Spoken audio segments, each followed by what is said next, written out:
Hello friends, வணக்கம். இன்றைக்கி நம்ம தேங்காய் தோசை செய்கிறது எப்படின்னு பார்ப்போம். 2 டம்ளர் அரிசியை, பச்சரிசியை ஒரு 4 மணி நேரம் ஊற வச்சுருக்கேன். எவ்வளோ அளவு எடுத்தீங்களோ அதே அளவில் 1 டம்ளர் அவல் எடுத்துக்கோங்க. மிஷின் அவல்னால் 2 தடவை களைஞ்சாலே நல்லா ஊறி வந்துடும்.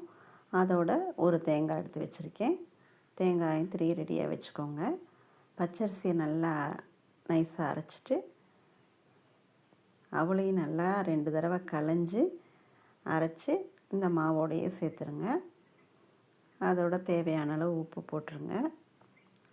தேங்காயை அரைக்கும் போது தேங்காய் உடைச்ச தண்ணி இருந்ததுன்னா, அந்த தேங்காய் இளநீர் இருக்கும் இல்லையா, அது இருந்ததுன்னா அதையும் சேர்த்து அரைக்கலாம். இல்லைன்னா வெறும் தண்ணி விட்டு அரைக்கலாம். ஸோ தேங்காயையும் நல்லா அரைச்சி விட்டு நல்லா கலந்து ஓவர் நைட்டு புளிக்க வச்சுடுங்க. காலையில் எப்படி புளிச்சிருக்குன்னு பார்ப்போம்.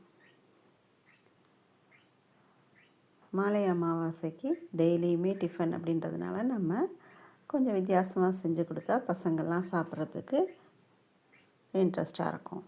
ஸோ நல்லா புளிச்சு வந்திருக்கு. காலையில் இதை நல்லா கலந்து ஒரு தோசை வறுக்கிறதுக்கான ஒரு கன்சிஸ்டன்சி ரெடி பண்ணி வச்சுக்கோங்க. திட்டமான அளவில் பார்த்தீங்கன்னு சொன்னால் தோசை அழகாக திருப்பி போடுறதுக்கு ஈஸியாக வரும். ஸோ சாஃப்டான தேங்காய் தோசை அட்டகாசமான சுவையில் இருக்கும்.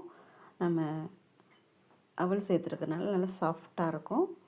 செஞ்சு பாருங்கள். நல்லா இருந்ததுன்னா ஷேர் பண்ணி சப்ஸ்கிரைப் பண்ணுங்கள். மாலை அமாவாசையோட பதிவுகளை தவறாமல் பாருங்கள்.